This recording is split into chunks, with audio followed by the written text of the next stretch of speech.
habitualmente se asocian a lesiones digamos, pueden ser lesiones en el sistema nervioso central, ¿sí? Que afecten el núcleo, el origen real, o el origen aparente. Es decir, que pueden ser causas extrínsecas, como ser un traumatismo, o pueden ser causas isquémicas y que afectan al núcleo de ese par craneal.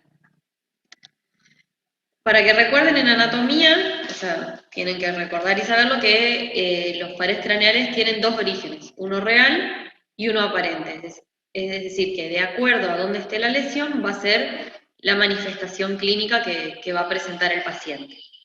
Esto lo repasan de anatomía, está bueno que lo sepan porque de acuerdo a eso van a saber, de acuerdo al tipo de lesión, es cómo va a quedar afectado el par craneal. Dentro de los pares craneales, todo lo que sea de la parte del ojo la vamos a ver al final, ¿sí? Así que vamos a empezar por el primer par, que es el olfatorio, que tiene su origen real y su origen aparente. La patología que va a presentar el paciente, ¿cuál puede ser? ¿Qué le va a pasar a un paciente que tenga alteración de este par? Anosmia, puede ser, profe. Anosmia. Cacosmia. Cacosmia. Puede ser que no sienta nada, que sería la anosmia, o puede ser alteraciones. Dentro de esas alteraciones hay distintas. ¿Y dónde va a estar la lesión para que el paciente tenga una patología del primer par?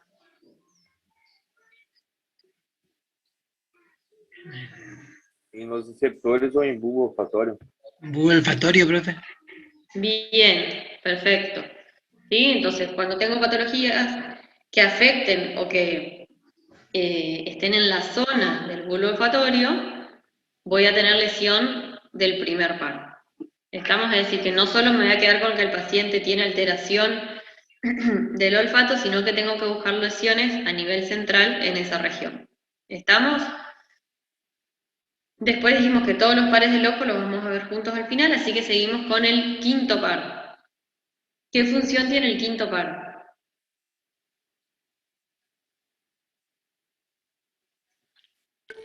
Es mixto. Bien. ¿Qué alteraciones puede presentar? Entonces,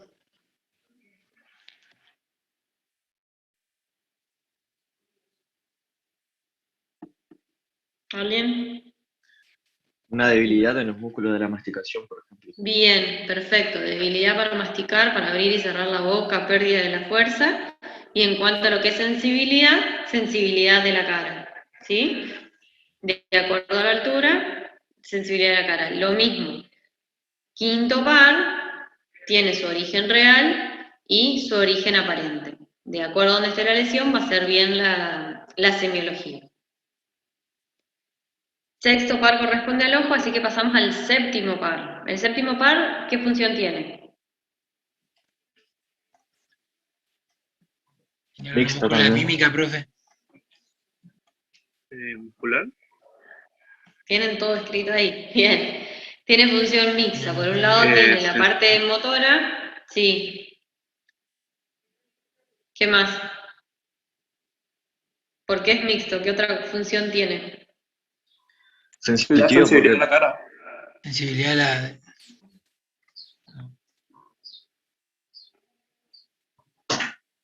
¿Quién tiene la sensibilidad de la cara? El séptimo. El trigémino. El trigémino. Bien, estamos. El Sí, sensibilidad de la cara, lo del quinto par. Sí, el séptimo, el gusto sensorial y después inerva las glándulas salivales. Perfecto, entonces tenemos por un lado lo motor, que serían todos los músculos de la mímica o todos los músculos faciales, y después tenemos todo lo que es la parte sensorial, que sería el gusto. ¿Está? Patologías que va a poder tener un paciente, ¿qué patología puede tener un paciente que tiene una alteración del séptimo par? Parálisis facial. Parálisis facial. Parálisis facial. Periférica o central. Bien, ¿y por qué lo dividimos en periférico central? por el nivel de la lesión y la región que Perfecto, por lo afecta. mismo que Por lo mismo que decimos, si se afecta al núcleo, al origen real o al origen aparente, es decir, si afecta al núcleo o se afecta al nervio facial. ¿Cómo lo van a diferenciar? Por el signo de Bell y de negro. De ¿Cómo nido. sé yo que la parálisis es central o periférica?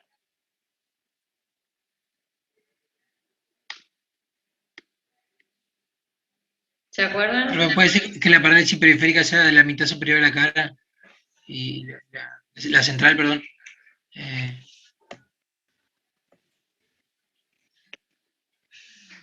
Cuanto más afectados están los músculos de la cara, ¿sí? Cuanto más semiología tenga, más periférica es la lesión. ¿Sí? Ahora vamos a ver por qué. ¿Cómo evalúa el séptimo par? Dijimos que eran los músculos de la mímica, ¿sí? Entonces le vamos a decir al paciente que son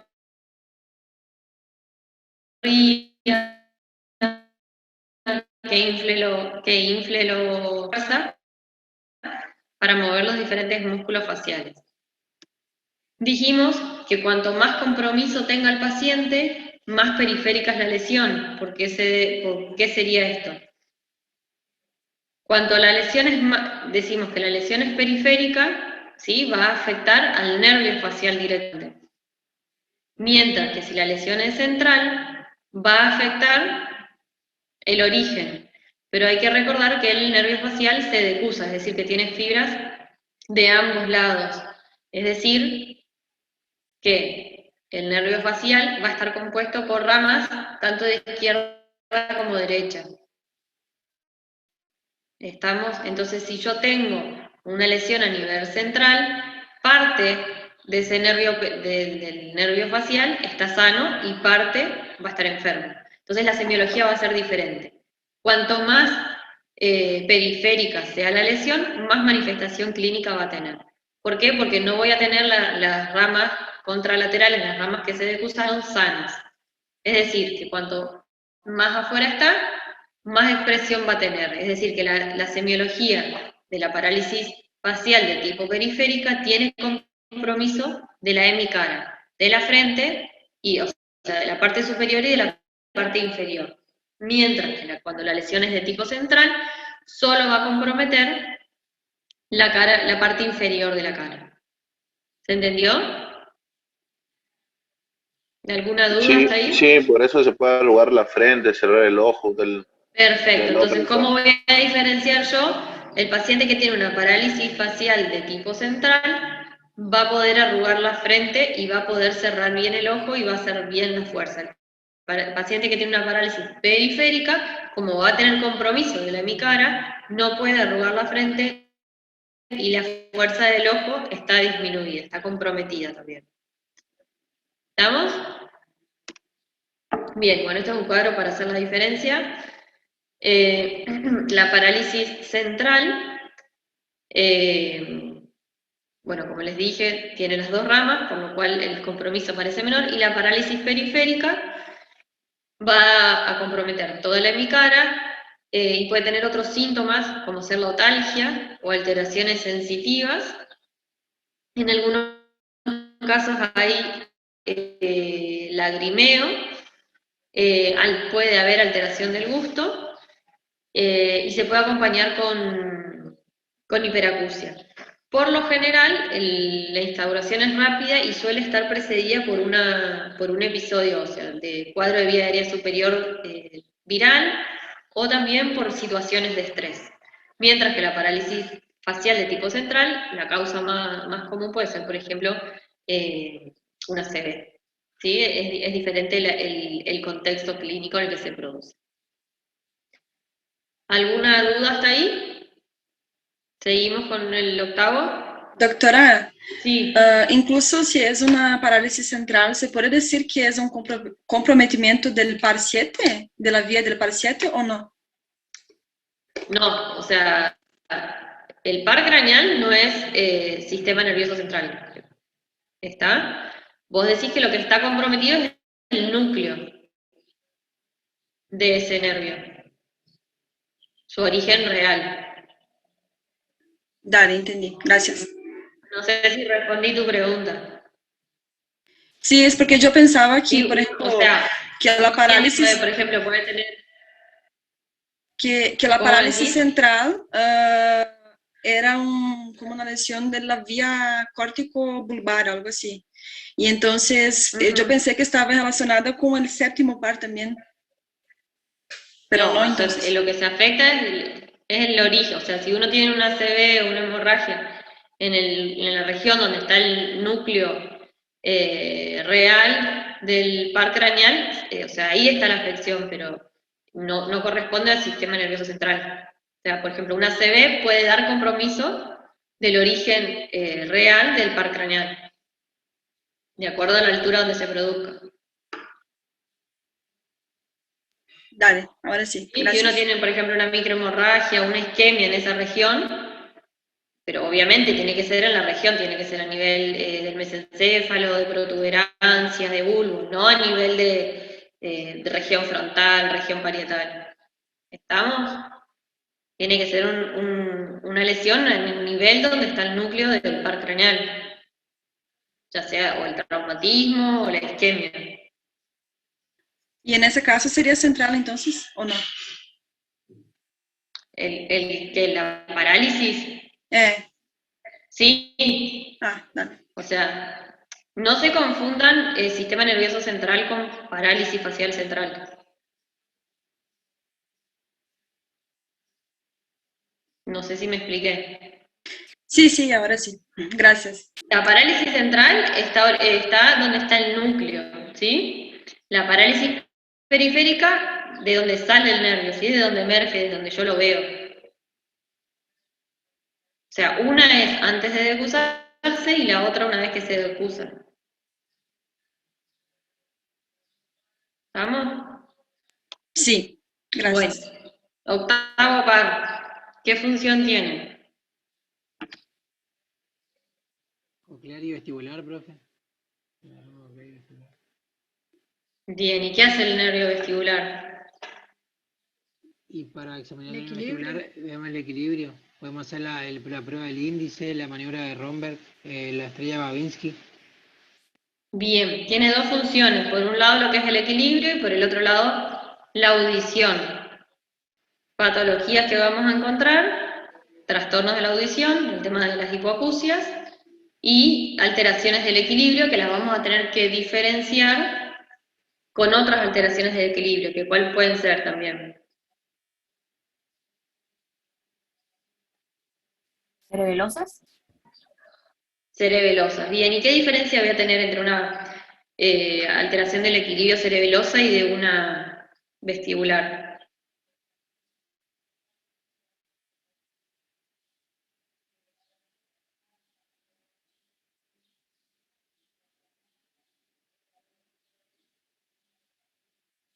¿Cómo sé yo que uno tiene una patología cerebral, que uno viene un paciente con alteración del equilibrio? ¿Cómo puedo diferenciar yo si es cerebeloso o si es vestibular?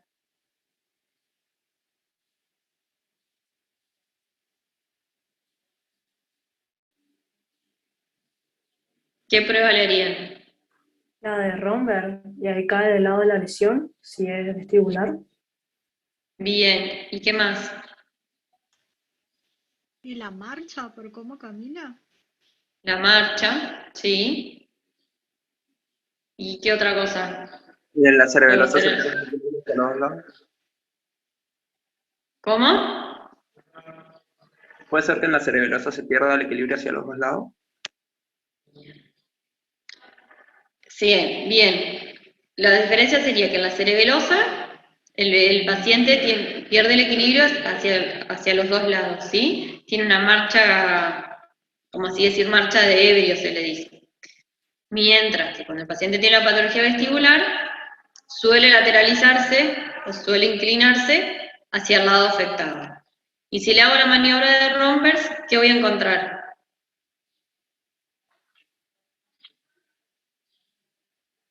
¿Qué es la maniobra de Rompers? Ustedes que ya hicieron semiología. Le pedimos al Profe, paciente de pie que pongan los pies cerca, o sea, uno cercano al otro, y que cierren los ojos. Y ahí si hay desequilibrio, Antes de que cierren al los ojos, cerrarlos, ¿qué hacemos? Tenemos los brazos estirados, creo, a los lados. por fuera. Bien, bien, extiende los brazos. Ahí lo evaluamos. Si pierde el equilibrio, ¿qué decimos? ¿Y se considera positiva? Positiva, perfecto. Ajá. Romper positivos, entonces cuando el paciente se inclina o lateraliza para un lado. ¿Cómo voy a diferenciar yo si es cerebelosa o si es vestibular? Tengo que agregar otra cosa a la prueba. Hacer que el paciente haga 10 pasos à frente. Que vai... Antes de que haga los 10 pasos. Abierto, con los ojos abiertos y después con los ojos cerrados. Ojos abiertos y cerrados. ¿Y cuál va a ser la diferencia?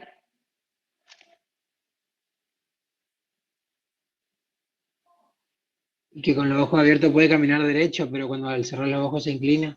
Bien, no es que puede caminar, sino que con ojos abiertos, el paciente que tiene trastornos en el equilibrio, la prueba de Rombers puede ser negativa, ¿sí? Pero al cerrar los ojos, que se dice que es como un tercer apoyo, pierde el equilibrio y lateraliza para el lado.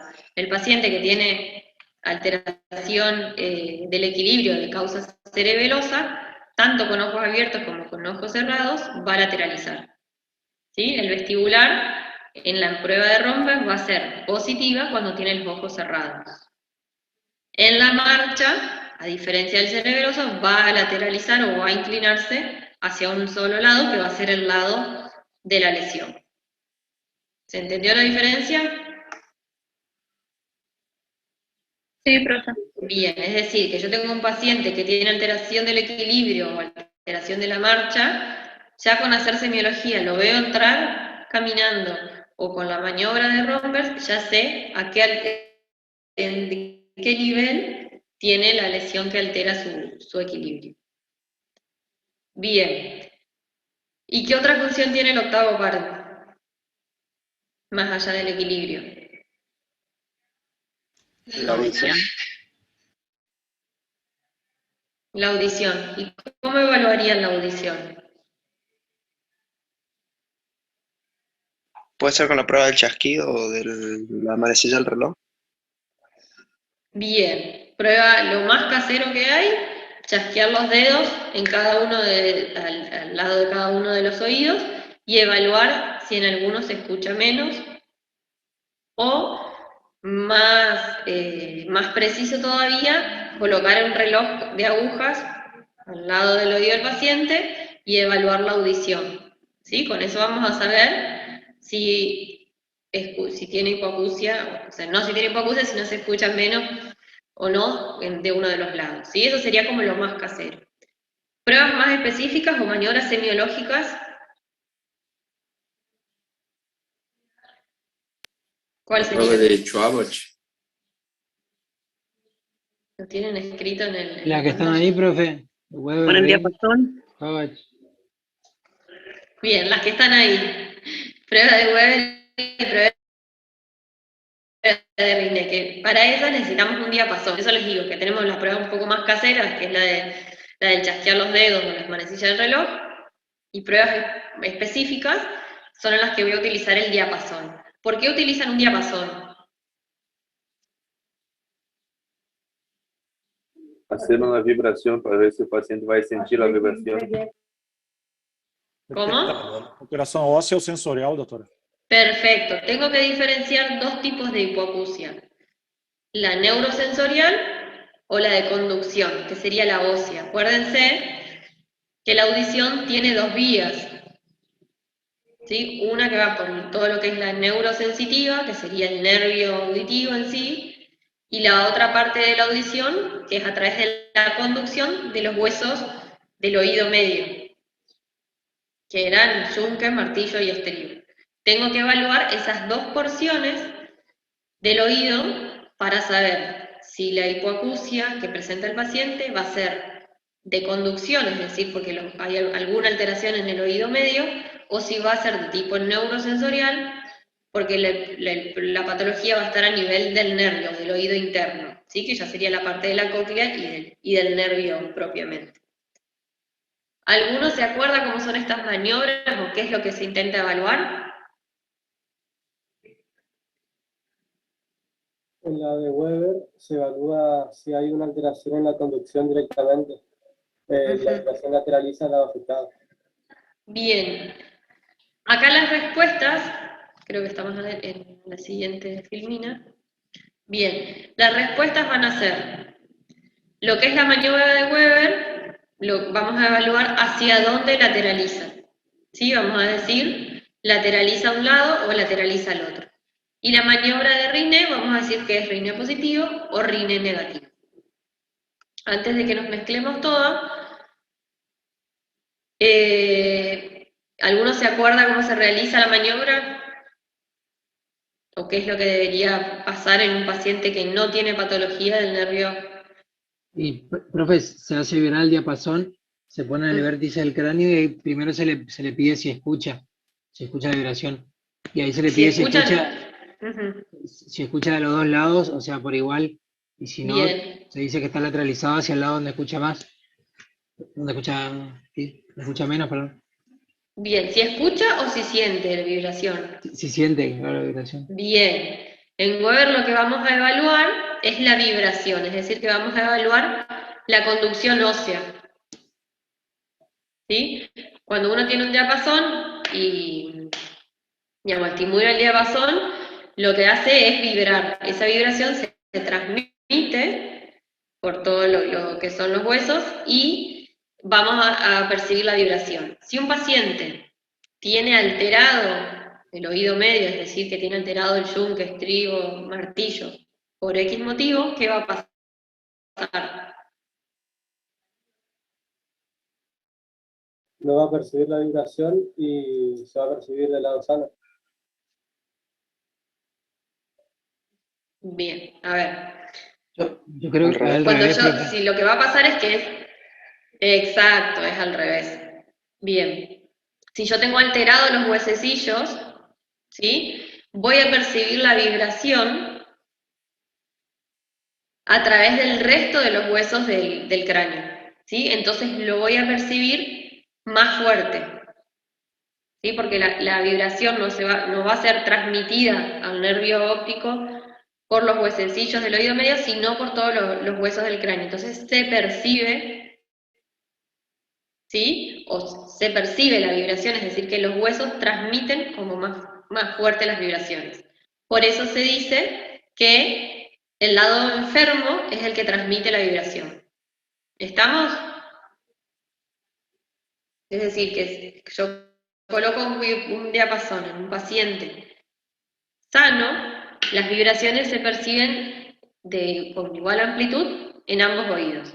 Si el paciente tiene una patología en el oído medio, como esos huesecillos no van a estar funcionando por algún motivo, yo voy a percibir las vibraciones a través del resto de los huesos del cráneo y lo voy a percibir de un tono más fuerte. Es decir, que el Weber va a lateralizar al lado enfermo. ¿Estamos? Más fuertes las vibraciones. ¿Se entendió ahí o no?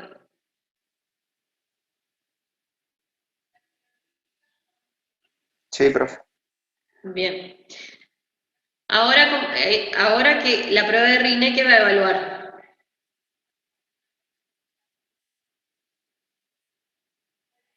El tiempo de la vibración. La transmisión aérea. La transmisión aérea, es decir, que en uno evalúa la transmisión ósea y en otro la transmisión aérea. ¿Cómo se hace la prueba de Rine?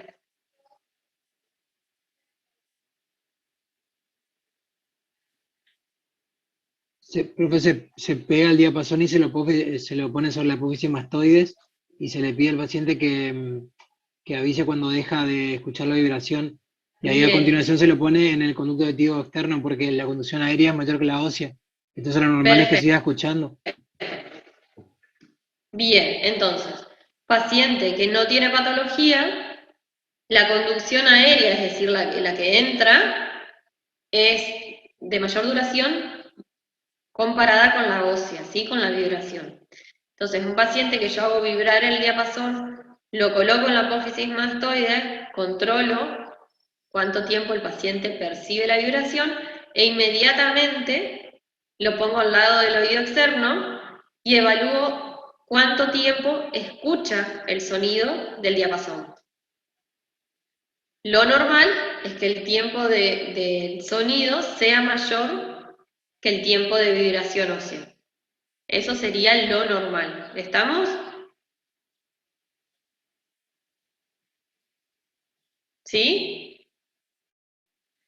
Si un paciente tiene eso, decimos que el RINE es positivo. Es decir, golpeo la mastoide y después el paciente escucha más tiempo al respecto a lo que estuvo apoyado, decimos que el RINE es positivo. Si inmediatamente después de hacer vibrar y colocar sobre la apófisis mastoide, coloco el diapasón en el oído externo del paciente y no lo escucha, o el tiempo que escucha es menor comparado al que estuvo vibrando, se dice que el RINE es negativo. Cuando tengo un RINE negativo, significa que la conducción ósea es mayor que la conducción aérea. Y eso me está hablando de ¿qué? Tampón de cera. ¿Qué más? Lesiones en oído medio, puede ser. ¿Qué otra cosa? Afectación del nervio. Bien, me está hablando que hay una alteración a ese nivel. Es decir, que las dos pruebas se tienen que hacer juntas.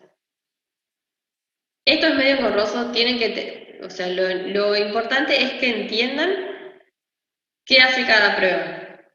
¿Sí? Sí o sí necesitamos hacer las dos juntas. Si viene un paciente y dice, no escucho de este oído,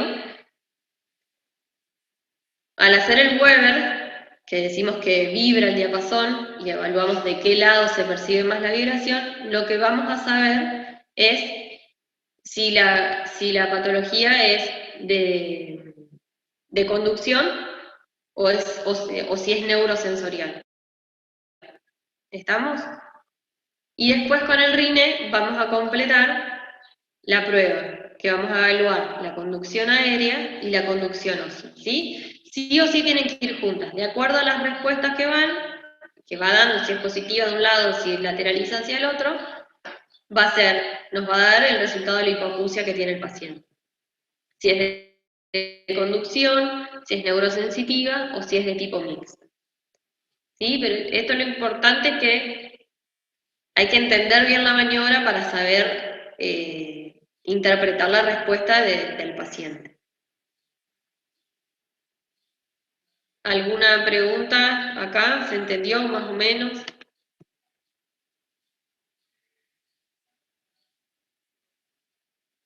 ¿Sí? Después lo leen. ¿Seguimos? Sí, se entendió, profe, gracias. Bueno. Seguimos con el noveno par. Noveno par y el décimo, que por lo general se evalúan juntos. ¿Cómo van a hacerlo? Nombre del noveno par y del décimo. Glosofaringio y vago. Bien. Glosofaringio y vago. Bien. ¿Cómo evaluarían el glosofaringio y vago? ¿Qué funciones tienen? El glosofaringio da la sensibilidad, o sea, la función sensitiva del gusto en la parte posterior de la lengua. Bien. Tenemos una Intervienen parte en la deglución.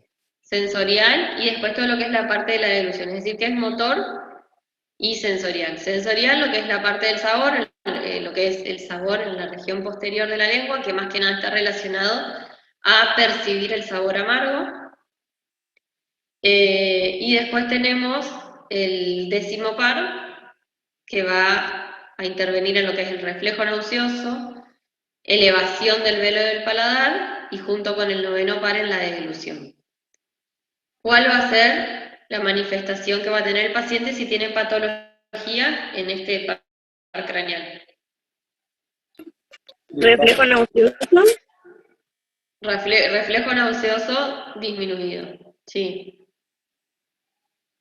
También la desviación de la campanilla para un lado.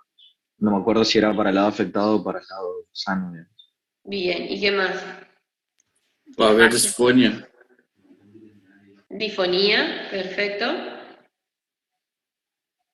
Y puede ser que tampoco sienta el sabor amargo si está afectado Bien, en la parte. alteración en el gusto. ¿Y por qué puede consultar el paciente?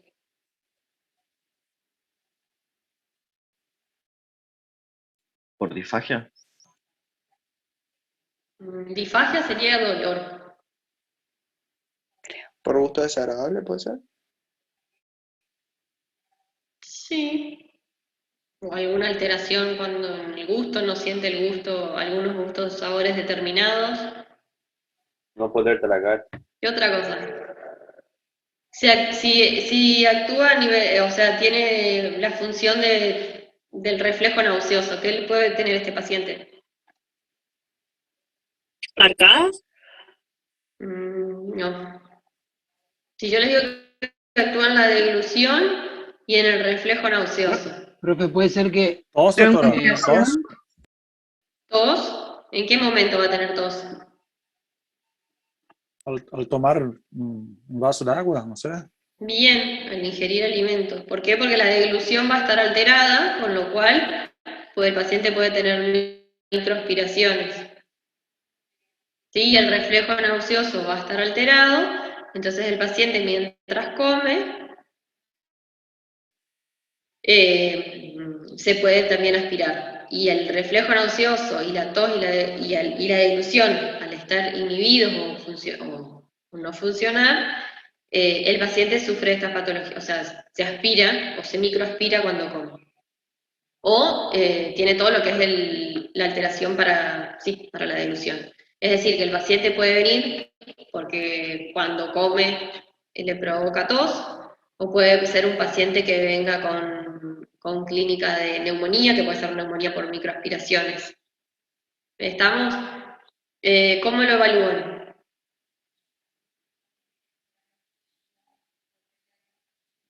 Puede ser, profe, por la prueba, la que está ahí, la del vaso. Bien, ¿qué le van a decir al paciente? Hay dos imágenes con el vaso. Que tome agua pero que no trae y hay que se incline hacia adelante y ahí puede haber reflujo nasal. Bien, en un paciente que está sano, traga normal. En un paciente que tiene alteración del 9 o del 10 o de ambos, ¿qué le pasaría?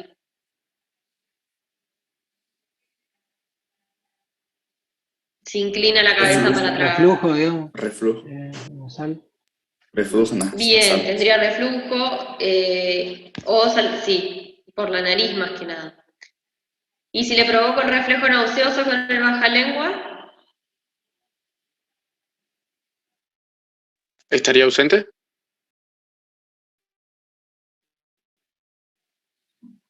¿No sería arcada? ¿Qué es lo más normal con el baja lengua? Cuando uno hace un examen de las fauces y coloca el baja lengua, la mayoría de los pacientes tienden a tener arcadas. En este paciente, por más de que toque y ponga al fondo el baja lengua, no provoca el reflejo. ¿Sí? Con eso también estaría confirmando. Después hay algunas patologías... sí. Perdão. Por exemplo, se dice, yo leí que esses reflejos hay una vía que es aferente, que sería sensitiva, que es por el 10º par. Y la eferente que sería, no, la sensitiva sería por el 9 y la motora por el 10. ¿Y cómo yo voy a saber si por el 10, la ausencia de reflejo se debe por una lesión del 10º o del 9º? O sea, de la vía aferente o eferente. Por eso los tenés que evaluar en conjunto. ¿Sí? El reflejo nauseoso, ¿sí? Fíjate, mirá las imágenes, cuando yo evalúo el reflejo nauseoso y estimulo la parte posterior de la lengua, estoy evaluando el 9º par. Para saber si yo tengo un compromiso de si es eferente o eferente, tengo que evaluar en conjunto con el 10º par. Es decir, que tengo que hacer las dos pruebas juntas. Si el paciente no, o sea, yo provoco el reflejo nauseoso y no pasa nada, evalúo el 10, le hago la prueba del vaso. Si la prueba del vaso me da positivo, es decir, que el paciente tiene reflujo, el compromiso sería más del 10. Si el paciente hace la prueba del vaso y no tiene reflujo y traga bien, o sea, está bien la deglución, el compromiso sería solo aferente. Gracias. No sé si me expliqué, ¿sí? Por eso están los dos puntos, porque los tengo que evaluar en conjunto. Porque, digamos, lo que es la parte de la lengua, tanto del sabor como todo lo que es la deglución, está inervado por estos dos pares craneales. Entonces, sí o sí los tengo que evaluar en conjunto. ¿Sí? Sí, gracias. Listo. ¿Alguna otra pregunta del 9 o del 10? Bien, y después lo otro, el sabor amargo, que ahí sería, para quien preguntó recién, solo compromiso del 9. El 10º par craneal, como decimos recién, lo evalúo con el 9, o lo evalúo solo, es el que me va a provocar el reflejo nauseoso, deglución y elevación del velo del paladar. Pero además tiene cosas propias que son del 10º par. Es lo que alguien nombró recién, que es la difonía, por alteración de las cuerdas vocales, la ausencia del reflejo nauseoso, que sería la parte efectora, y el reflujo nasal. ¿Estamos? Nada más. ¿Alguna pregunta del 10º par? Profe, ¿qué significa que tenga voz bitonal? Creo que eso decía en un daño del 10º. Voz bitonal es lo que se dice difonía por parálisis de las cuerdas vocales. Algunos pacientes tienen parálisis de la cuerda vocal, ¿sí? Y otros tienen voz bitonal, es decir, que es como que la voz retumbara. ¿Sí? El paciente habla y es como que habla con un eco, como que tiene dos sonidos. ¿Sí? Es una voz característica, que se da porque una de las cuerdas vocales está con parálisis y la otra funciona normal. Entonces el sonido es diferente al de la voz normal, queda como retumbando mientras el paciente habla.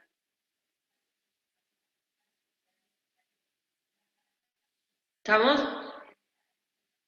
¿Qué paciente podría tener voz bitonal? ¿En qué patología encontraríamos una lesión del vago? ¿Puede ser algún tumor, profe? ¿Qué cáncer? Ahí así, algo específico. ¿Cáncer laringe? Cáncer de laringe, ¿y qué más? El esófago superior, no sé. De tiroides.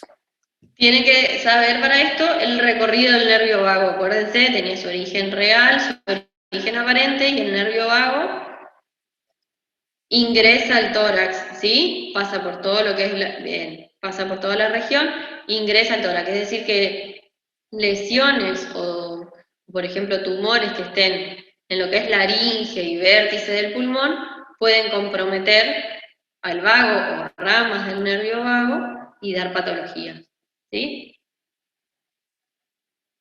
Es un nervio que tiene un trayecto, un recorrido bastante largo comparado con otros, con lo cual alguna afección dentro del recorrido me va a dar diferente clínica, ¿sí? No todos los pacientes con patología del 10º par tienen ausencia del reflujo nauseoso, sino de acuerdo a la porción o a la rama del nervio vago que se afecte va a ser la clínica. Lo más general o lo que se ve con más frecuente va a ser la alteración en la voz, la alteración del reflejo nauseoso y la presencia de reflujo nasal cuando el paciente trata de deglutir con la cabeza inclinada.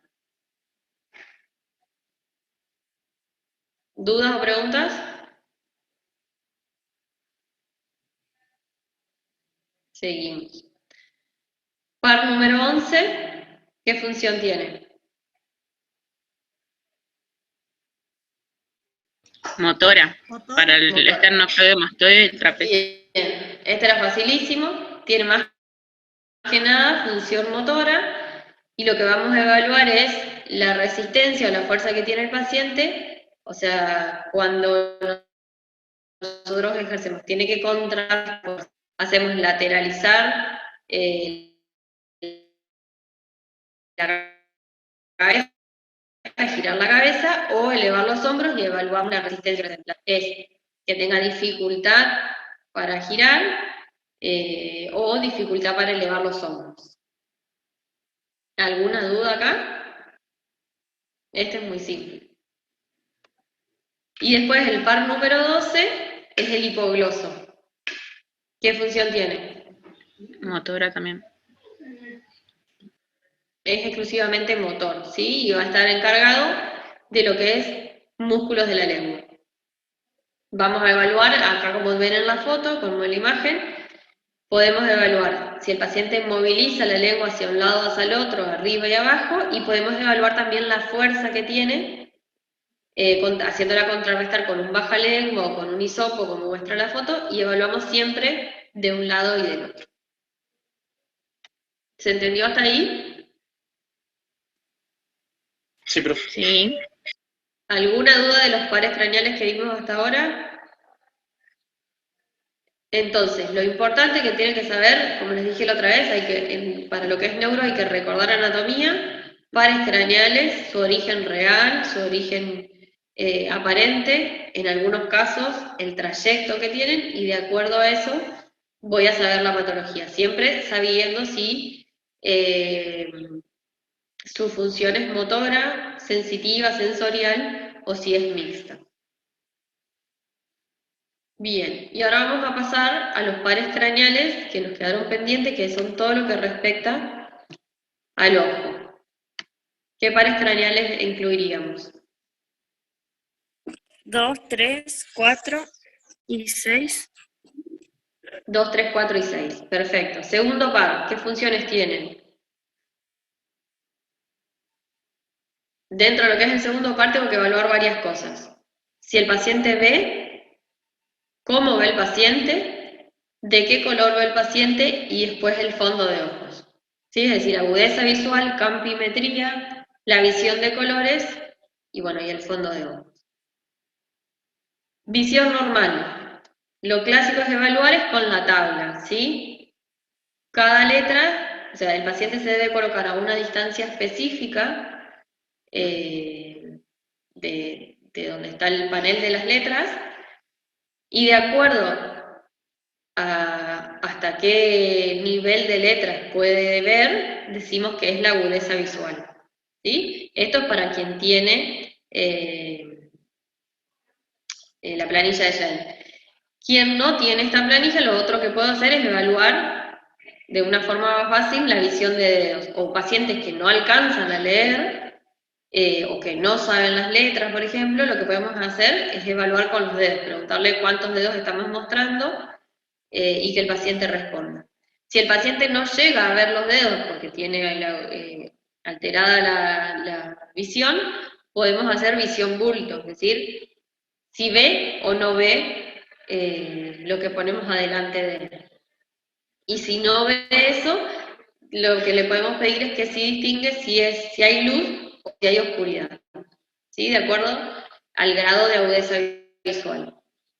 Si estoy en un lugar que no tengo recursos, que no tengo la tabla de Schlemm, lo que hago es con los dedos, o si no, simplemente con una revista o con un diario, le pido que deletree las palabras. Visión normal. ¿A cuántos si metros no ve las tenés que letras, estar? hacemos visión dedo. Más o menos son 2 metros. Es una medida específica, pero que es entre 2 y 1,80 de la distancia de donde está el tablero.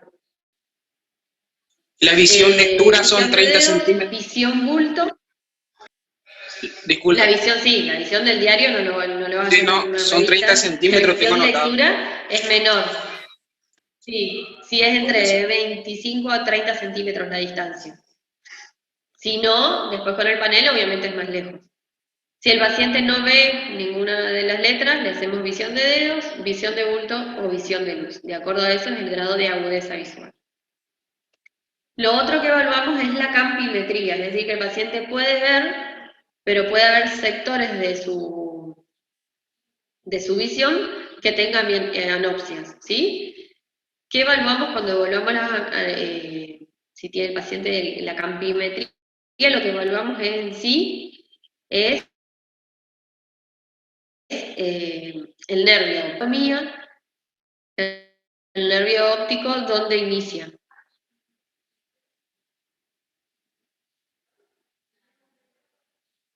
¿Cuál era el recorrido del nervio óptico?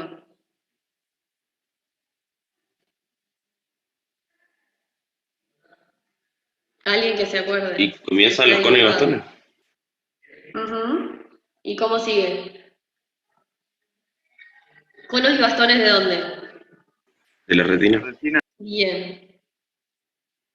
¿Y cómo sigue? Sigue la oitava capa da retina, que é a ganglionar. Depois o nervo óptico, quiasma óptico, tálamo em corpo genicular externo, radiações violeta, alguma coisa assim, e vai à área 17, 18 de Brodmann, na região occipital. Perfecto, entonces, conociendo el recorrido del nervio óptico, su decusación y sus radiaciones, podemos evaluar si el paciente, al presentar una hemianopsia, a qué nivel o a qué altura está la lesión del nervio óptico. Recuerden que el nervio óptico tenía dos componentes, el nasal y el temporal, y que esos a su vez corresponden a uno de cada lado, es decir, que está decusado. Entonces, de acuerdo a la hemianopsia que tenga, la hemianopsia es decir, un paciente puede ver normal con un ojo y puede no ver con el otro. No significa que ese nervio esté alterado, sino que un trayecto o una de las ramas va a estar alterado. De acuerdo a la campimetría, la hemianopsia que tenga, va a ser el nivel donde está alterado, es decir, puede estar alterado a nivel del nervio, puede estar alterado a nivel de la decusación en el quiasma, o puede estar alterado a nivel de las radiaciones. Cuanto menos vea el paciente, más cerca del nervio o más adelante va a estar la lesión, ¿sí? Si el paciente directamente con un ojo no ve, lo que va a estar alterado es el nervio propiamente dicho. No sé si me siguen con el gráfico. Si un paciente no ve la parte externa de su visión, sí, es decir, que no ve los campos temporales, lo que va a estar alterado, ¿qué va a ser? El quiasma. A nivel del quiasma. Bien. Y de acuerdo, cuanto más sea, menos, más chico va a ser su hemianopsia. Esto lo tienen que seguir bien con el dibujo e interpretando el gráfico. Pero lo importante es recordar en el nervio óptico que está decusado, es decir, que voy a tener una parte que me la da la rama temporal y la rama nasal, que eso se decusa. Si yo no veo directamente de un lado, es a nivel del nervio. Si no veo, o sea, si la campimetría está afectada en los dos ojos, está a nivel del quiasma. Y si no veo de los dos lados, pero en una porción pequeña, está por detrás del quiasma, es decir, que ya está a nivel de las radiaciones. De acuerdo a la altura y de acuerdo a la ubicación, al cuadrante, es el nivel de la radiación donde está afectada. ¿Me expliqué? ¿Ahí se acuerdan de anatomía, fisio? ¿Sí o no? ¿Cómo podría un paciente, o qué tendríamos que pensar en un paciente que tiene, por ejemplo, una hemianopsia del lado, una anopsia directamente del lado en el ojo derecho? ¿Qué debería sospechar yo en un paciente?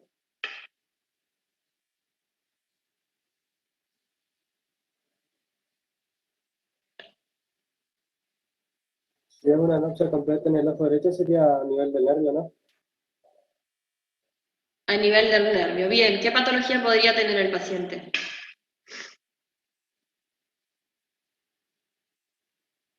¿Podría haber tenido un ACV por las dudas? ¿Qué más? ¿Tumor?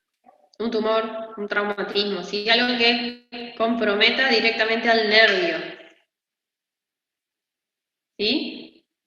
Se rompe el nervio, tengo una anopsia total de ese lado.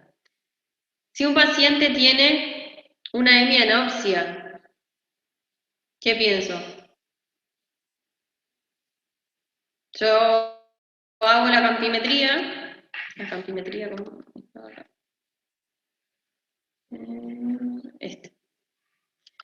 Si hago la campimetría, ¿cómo hacen la campimetría? Nos podríamos sentar enfrente al paciente, que los mira fijamente a nosotros y con un dedo, desde el perfil, ir acercando la foto y preguntarle en qué momento lo ve. Bien, perfecto, siempre enfrentado al paciente. Si el paciente en un momento nos dice que no lo ve, ahí está y nosotros sí, ahí está la patología. Si un paciente nos dice que no ve de un ojo, directamente no ve con ese ojo, dijimos que está en el nervio óptico. Si el paciente no ve hacia los costados, es decir, yo pongo la lapicera acá o la lapicera acá y no la ve, ¿dónde estaría la lesión? El chiasma.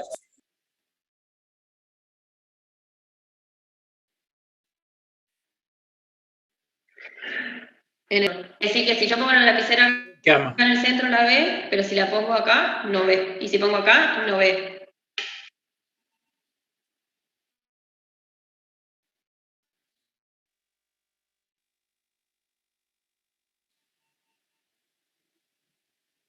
¿Cuál sería la diferencia con el caso anterior? La lesión está en las fibras nasales.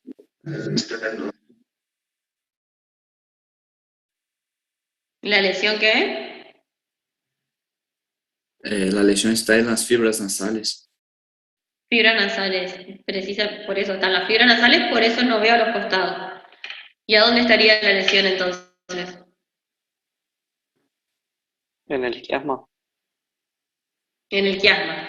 Si el paciente no ve de un solo lado, dijimos que está en el nervio, pero si ya están comprometidos los dos lados, la lesión está atrás del nervio. ¿Sí? Es decir, que ya está en la decusación. Si no veo de ambos lados, está justo en el quiasma, porque el quiasma que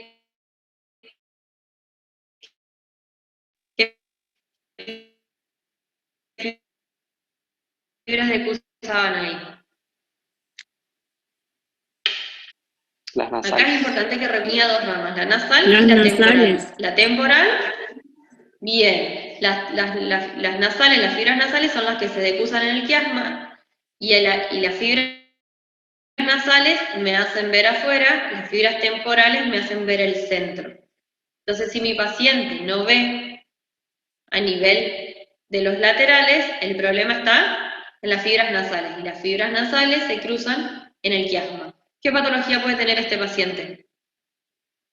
Viene un paciente a la consulta y dice, vengo porque no veo a los costados, para mirar a los costados tengo que girar la cabeza. ¿Qué sospecharían? Tumor de hipófisis. Bien, que tiene una lesión o una alteración a nivel del quiasma, porque es donde están decusando las fibras, y dentro de esa región lo más frecuente son alteraciones de la hipófisis, ¿sí? Tumores de la hipófisis. ¿Se entendió? Bien.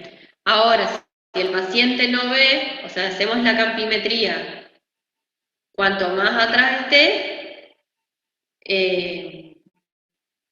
las fibras, digamos, ya no se decusan, es decir, que ahora, cuando no ve de un solo lado, o ve parte de un solo, o sea, cuando no ve en un ojo, dijimos que es en el nervio óptico, pero cuando no ve del lado temporal y no ve del lado nasal, ¿sí? Decimos que la lesión ya está posterior a la decusación. ¿Estamos? Y si dentro de lo que no ve de este lado y no ve de este lado, no solo ve, o sea, pierde la visión en algún campo, solo en la parte superior o solo en la parte inferior, más atrás es la porción, ¿sí? Ya estamos hablando de las radiaciones del nervio óptico. Esta es anatomía que hay que repasar. De dónde decusa, dónde va la inervación. Y pensar cuáles serían las causas, es decir, no ve de un solo ojo, tiene una lesión al nivel del nervio óptico, causas que pueden hacer un traumatismo a nivel del ojo, una isquemia. Entonces, paciente que venga con un traumatismo del ojo, tengo que sospechar que tiene una lesión a nivel del nervio óptico. Si el paciente viene y tiene una hemianopsia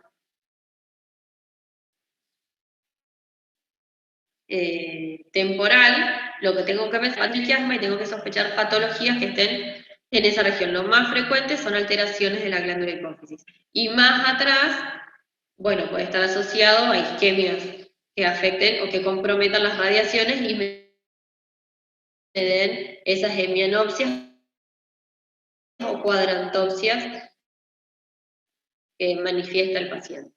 Es muy fácil repasar anatomía. Lo siguiente que tenemos que evaluar dentro del nervio óptico, dijimos, es la visión de colores. ¿Cómo lo hacemos? Con las tablas de Ishihara. ¿Lo hicieron? ¿Cómo? Con las tablas de Ishihara. Bien, ¿y qué tienen esas tablas?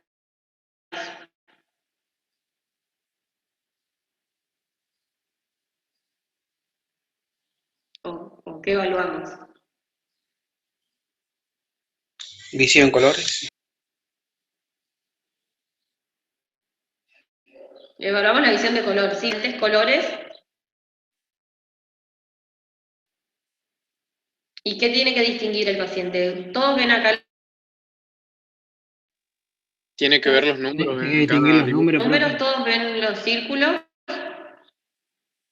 Sí.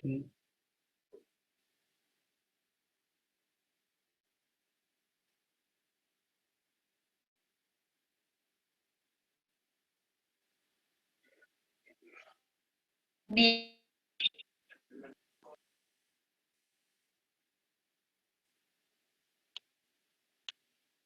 Rápido, ¿qué números ven? Profesora, ¿puede repetir? No se le escuchó nada. 5, 56, 29 y el último un 6. ¿Qué números ven dentro? Lo que tenemos que saber es si el paciente distingue los números que están dentro de los círculos. Lo que hace es contraponer colores para evaluar la visión de colores. El número es diferentes números. Lo importante es que el paciente distinga los números.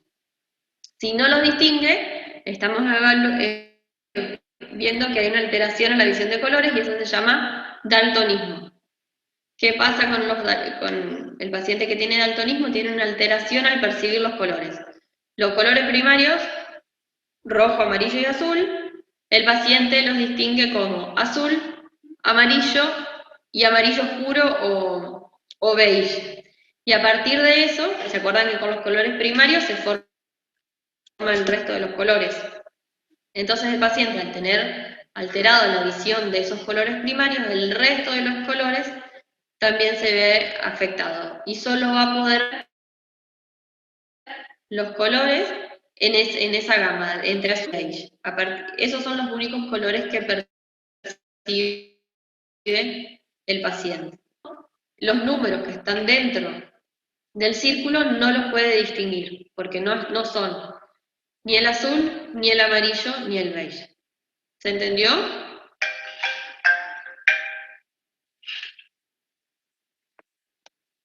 ¿Sí? ¿No? ¿Duda? ¿Preguntas? ¿Y ahí cómo se dice? ¿Discromatosia o acromatopsia? De acuerdo a la cantidad de colores que puedas distinguir. Sí, de acuerdo. Hay pacientes que solo ven en amarillo o no llegan a diferenciar los tonos entre sí.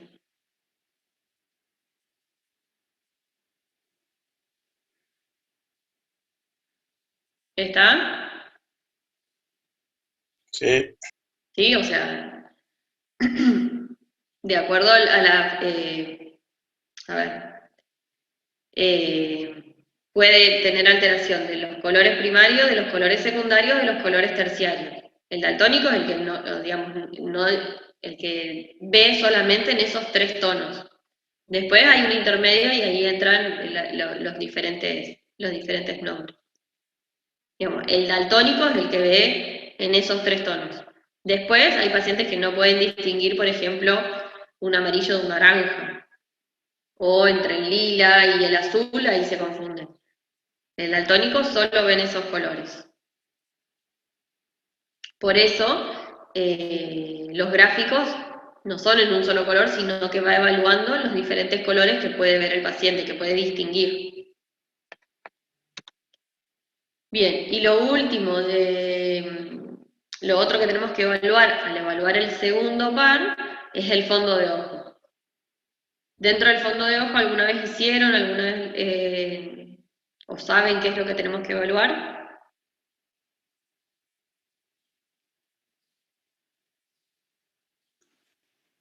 Las alteraciones en la retina. Bien, dentro de lo que es el fondo de ojo, tenemos que evaluar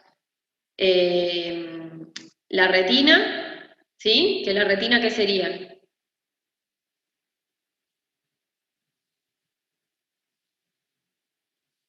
¿O cómo debo encontrar la retina?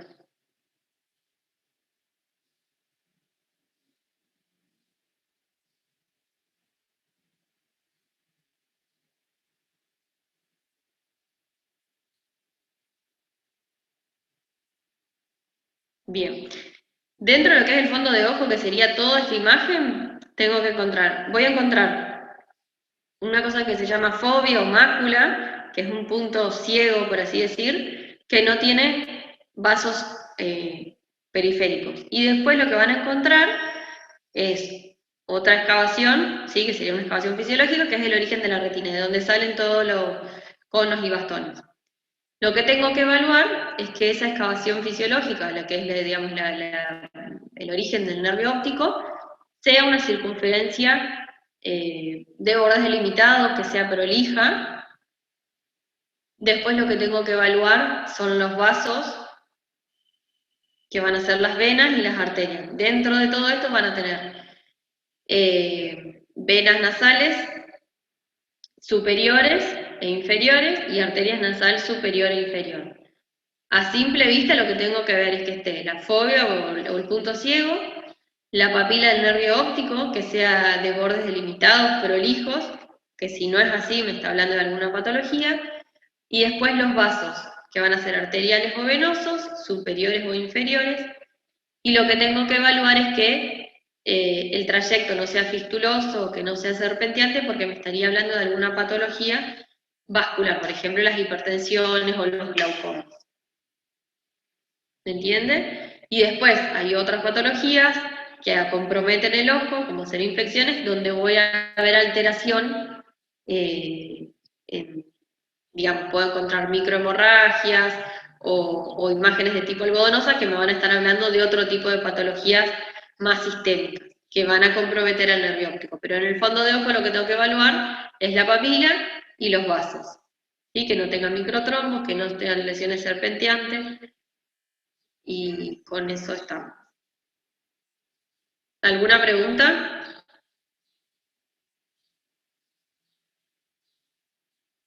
Es decir, que cuando se le pide evaluación del segundo par, ¿qué es lo que van a hacer? ¿Qué van a evaluar en el segundo par?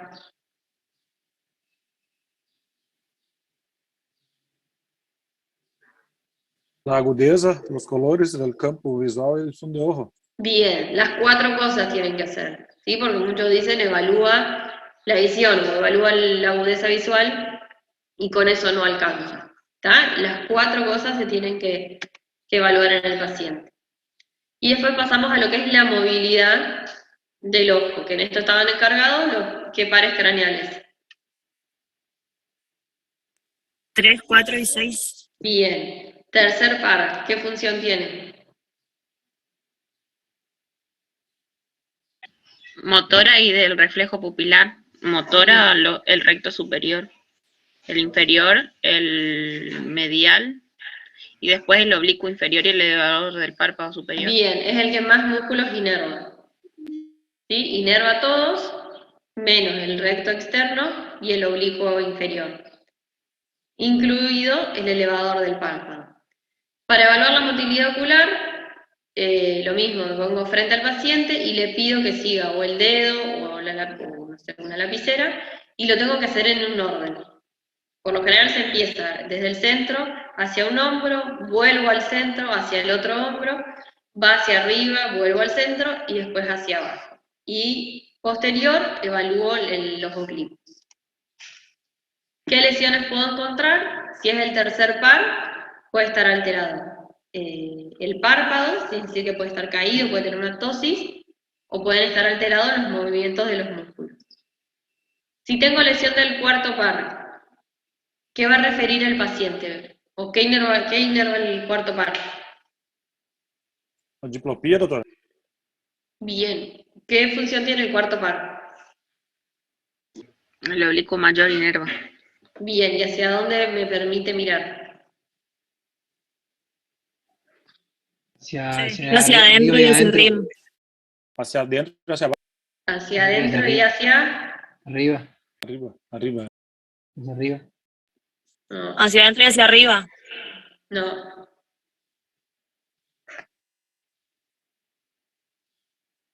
¿No sería hacia afuera y hacia abajo? Hacia bien. arriba y hacia adentro, doutora.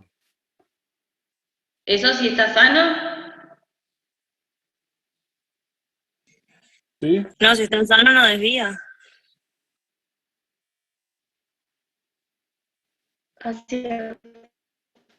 Si está alterado es hacia adentro y hacia arriba. Función del cuarto par, ¿qué inerva? Oblicuo mayor. ¿Y qué función tiene? Es abductor. Bien, entonces, ¿hacia dónde permite mirar? Hacia adentro. Hacia afuera. Bien, si abduce, es hacia afuera. Hacia afuera y abajo. Es el que nos permite bajar la escalera, ¿sí? Sin girar la cabeza hacia abajo. Nos permite mover los ojos hacia afuera y abajo. Si el paciente tiene lesionado, el ojo va a estar en la posición inversa, es decir, que va a estar hacia adentro y hacia arriba. ¿Qué va a manifestar el paciente? Diplopía. Diplopía y sobre todo diplopía cuando necesita mirar hacia abajo. ¿Sí? Cuando quiere bajar la escalera, por ejemplo, o cuando quiere caminar, tiene diplopía. O para mirar hacia abajo, directamente tiene que flexionar el cuello, ¿sí? Tiene que girar la cabeza. ¿Sí? Cuando el nervio está alterado, hace la posición contraria. Y si la lesión es del sexto par, ¿qué voy a encontrar?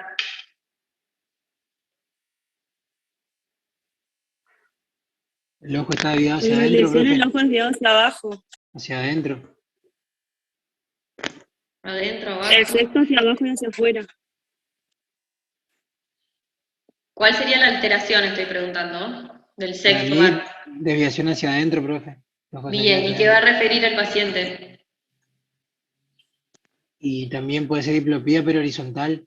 Diplopía horizontal, precisamente cuando quiero mirar hacia el lado afectado.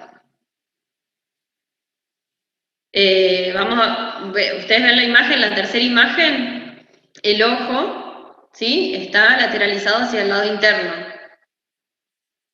¿Lo ven? Sí. Bien. Si yo le pido a este paciente que mire hacia su derecha, ¿cómo va a ver? Normal. Normal. Ahora va a tener diplopía cuando, ¿en qué momento? Para mirar a la izquierda. Bien. ¿Está? ¿Se entiende la diferencia?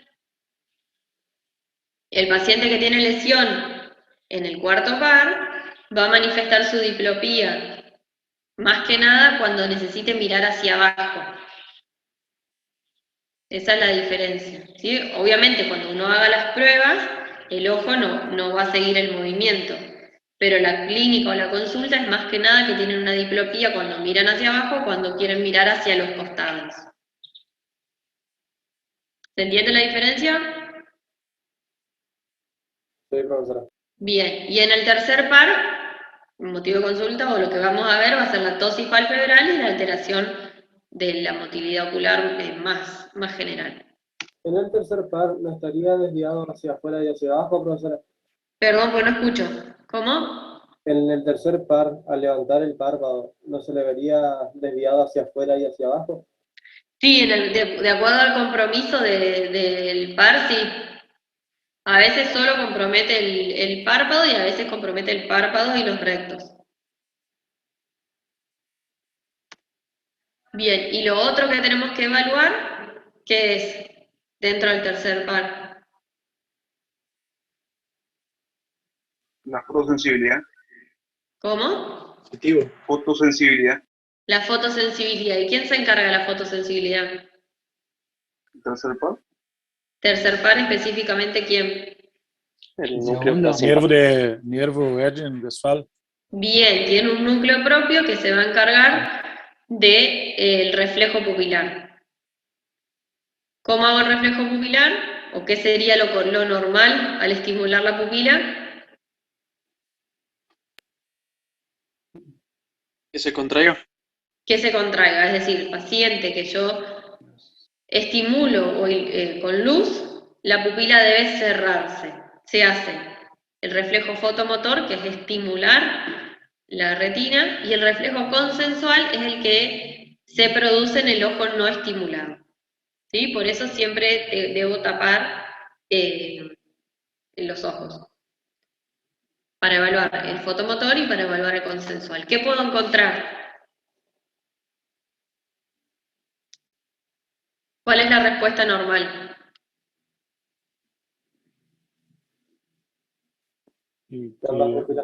Que el otro ojo también haga miosis, profe. Bien, si estimulo la pupila, se debe cerrar y el contralateral debe pasar lo mismo.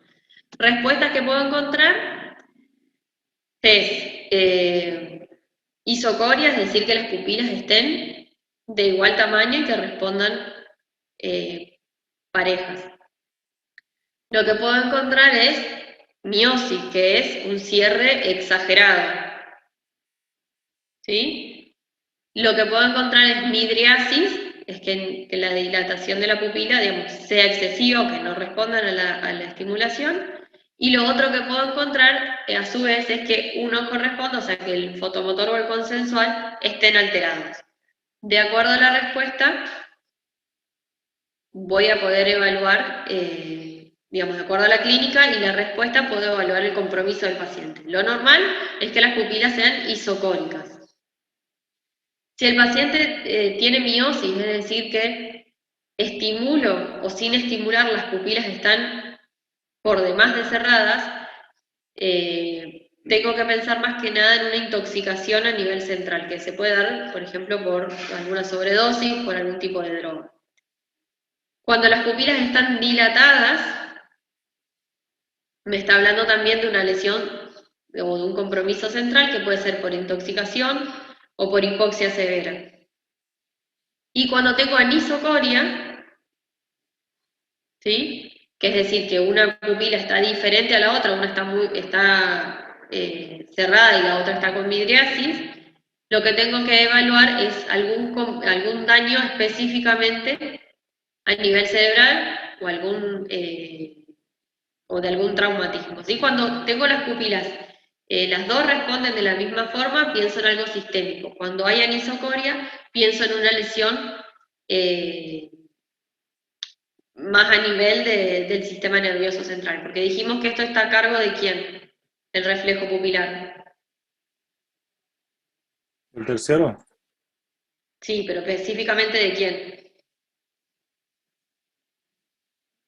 Sistema nervioso parasimpático. Bien, y de un ganglio específico del tercer par.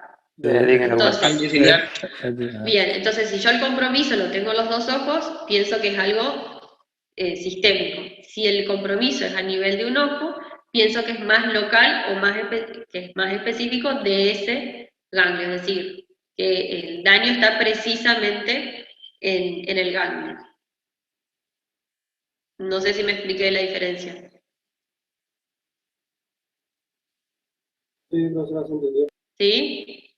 Cuando tengo anisocoria, la lesión está a nivel o cerebral o del tronco encefálico. Cuando las pupilas, ya sean midriáticas o miosis, responden de la misma forma, tengo que pensar en un compromiso sistémico, por ejemplo, en una intoxicación por fármacos o en una hipoxia severa. Ahora, si el compromiso es en un solo ojo, si tengo anisocoria, tengo que pensar que la lesión está a nivel del ganglio. ¿Sí? Por ejemplo, una ACV y que compromete el ganglio. ¿Dudas o preguntas hasta ahí?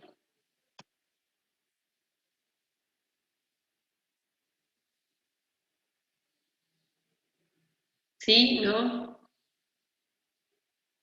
Entonces, cuando solamente una pupila está alterada, es siempre en el ganglio nada más. Claro, tenés que pensar en un compromiso local y no sistémico. Bueno. No sé si me llegué a explicar la diferencia. ¿Sí? Doctora, Si un paciente, por ejemplo, consume drogas y uno evalúa las pupilas, van a ser simétricas entre sí. Ahora, si un paciente tiene una ACV y compromete al tercer par, ¿sí? Los ojos, las pupilas van a estar anisocóricas, o a nivel del tronco encefálico las pupilas van a estar anisocóricas.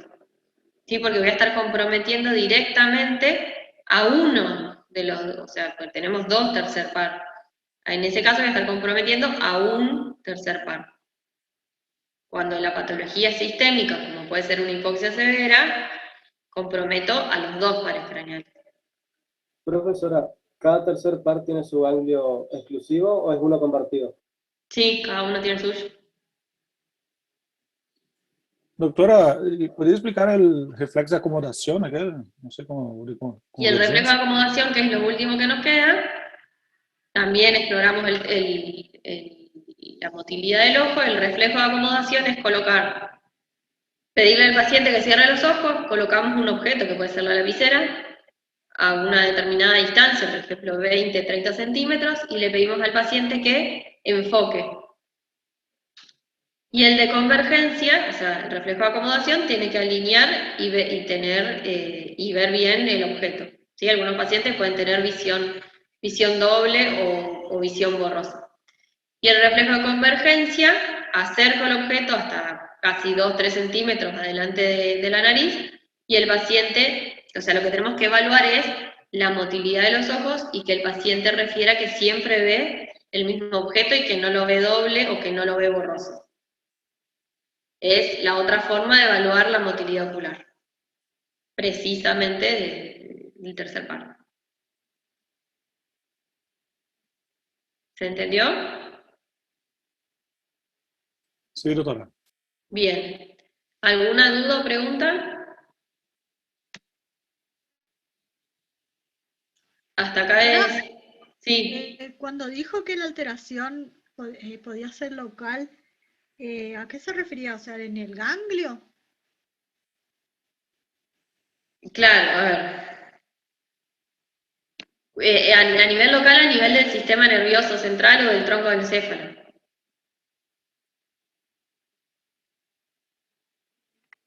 ¿Sí? Traumatismo, algo que sufra el paciente. Lo que yo voy a estar comprometiendo es a nivel local. Y ahí tengo alteradas las dos pupilas. Tenés una respuesta despareja, tenés anisocoria.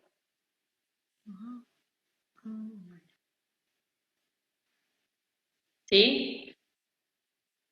Vos podés tener miasis o miosis en forma simétrica o en un ojo miosis, en el ojo miasis, o que una de las pupilas no responda. Eso sería anisocoria.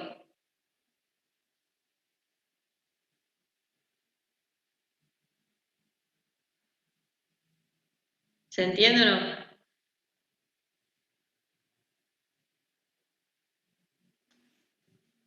A ver, las pupilas tienen que estar iguales. Si yo las estimulo con luz, se tienen que dilatar, o sea, dilatar a una medida determinada. Puedo tener miosis o puedo tener miasis, pero siempre en forma simétrica.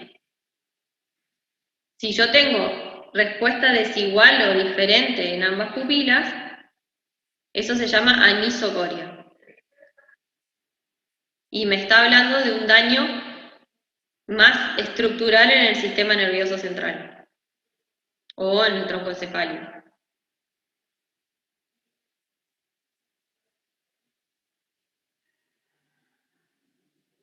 No sé si me explico, eso, o sea, por eso les digo que es importante repasar la parte de la anatomía.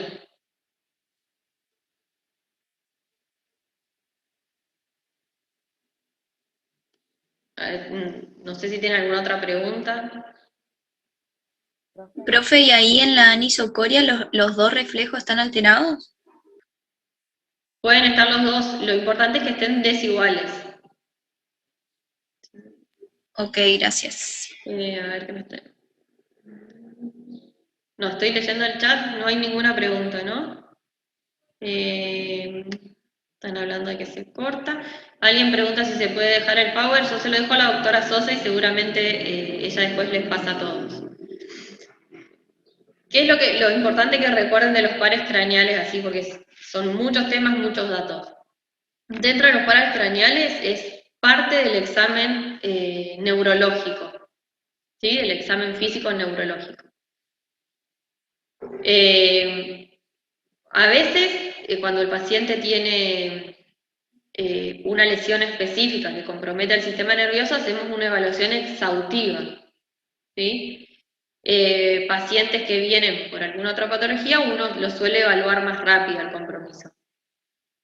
Pero todo esto es lo que son reflejos, los pupilares, los de acomodación, los vamos a evaluar más que nada cuando el paciente tenga patologías o alteración de la visión o compromisos como traumatismos encefalocraneanos o como ACVs o patologías específicas del sistema nervioso central. ¿Para qué me sirve? Como les dije, para evaluar dentro de los pares craneales, de acuerdo a donde tenga la lesión, va a ser la manifestación. El ejemplo más claro es con el séptimo par, ¿sí? Que tiene un origen, que la parálisis puede ser de tipo central o puede ser de tipo periférica. Y después evaluar algunos pares craneales, como dijimos, del 9 y del 10, que se tienen que evaluar juntos porque comparten la vía, si la vía eferente o la vía eferente, y dentro de lo que es el origen real y el origen aparente, saber más o menos la altura, porque de acuerdo a la lesión es donde tengo que evaluar. Es decir, si yo tuviera un paciente que tiene una ACV o que tiene una lesión isquémica a nivel de, por ejemplo, el lóbulo parietal, no voy a sospechar encontrar alguna lesión en el noveno par. Ahora, si el paciente tiene una lesión a nivel de bulbo protuberancial o en el origen aparente de este nervio, sí tengo que evaluar de forma más precisa ese par craneal. Por eso al inicio de la clase les dije que repasen de anatomía, más que nada el origen real y el origen aparente de donde emergen cada par craneal. Entonces, de acuerdo a la lesión que tenga el paciente, puedo buscar si está comprometido o no ese par craneal. Y bueno, y después saber siempre si es de origen, el nervio tiene función sensitiva, sensorial, motora o mixta, porque va a ser parte de la evaluación o del compromiso que pueda manifestar el paciente. ¿Alguna duda o pregunta?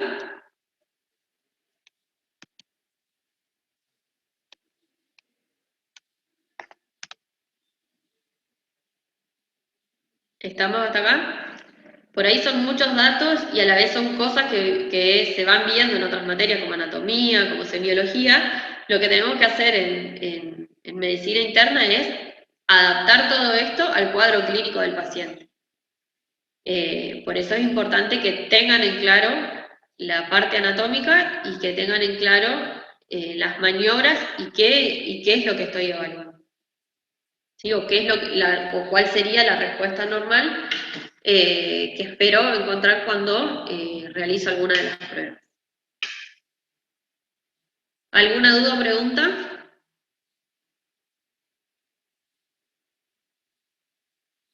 Si no, No, finalizamos. Listo. Entonces Gracias, finalizamos doctora. acá la clase. Cualquier cosa yo le dejo el power a la doctora y ella se los pasa, ¿sí?